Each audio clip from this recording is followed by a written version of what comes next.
It was August 20th, 1966, when a young boy, flying a kite on Morro do Vintim, a forested hill outside Rio de Janeiro, stumbled upon something that would baffle investigators for decades.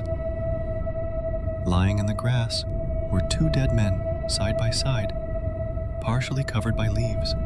They weren't decayed, they weren't bloody, but they were strange. Each wore a formal suit, a plastic waterproof coat, and most bizarrely of all, a lead mask covering their eyes. Like thick welding goggles with no lenses, no sign of struggle, no weapon, just two corpses on a quiet hillside. As investigators arrived, the mystery only deepened. Near the bodies were an empty water bottle, two wet towels, and a notebook with a cryptic message. Written in Portuguese, it read, 1630, be at the agreed place. 1830, ingest capsules. After effect, protect metals. Wait for signal. Mask. What capsules? What signal? And why the masks? The lead, heavy and handmade, seemed designed to block radiation, or possibly light. Was this a science experiment, a cult ritual, or something else entirely? The men were soon identified as Manuel Pereira da Cruz and Miguel José Viana, two electronic technicians from the small town of Campos dos Goitacazes. Friends, co-workers, and amateur inventors.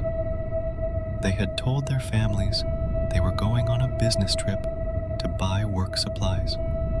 But what they actually brought were tools, strange materials, and those eerie lead masks. Their journey ended at Morro do Vintim in death. But the path they took to get there was full of questions. Witnesses reported seeing the men alive on August 17th. They bought waterproof coats, a bottle of water, and even asked for a receipt, oddly cautious. They also purchased materials for the masks and appeared nervous, checking their watches constantly. But none of these people reported seeing them with capsules or any sort of drugs. Police suspected poisoning or overdose, but the bodies were too decomposed to determine cause of death. When autopsies were finally performed days later, the capsules mentioned in the note were never found. Soon, rumors spread like wildfire. The 1960s were the height of the UFO craze, and many speculated the men were part of a secret society attempting contact with aliens or spirits.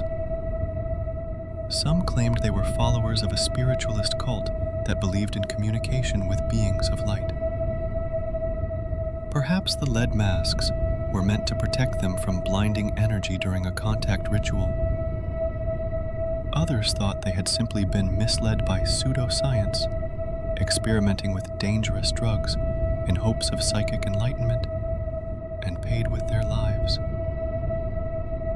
No toxicology report, no fingerprints, no signs of violence, no clear motive.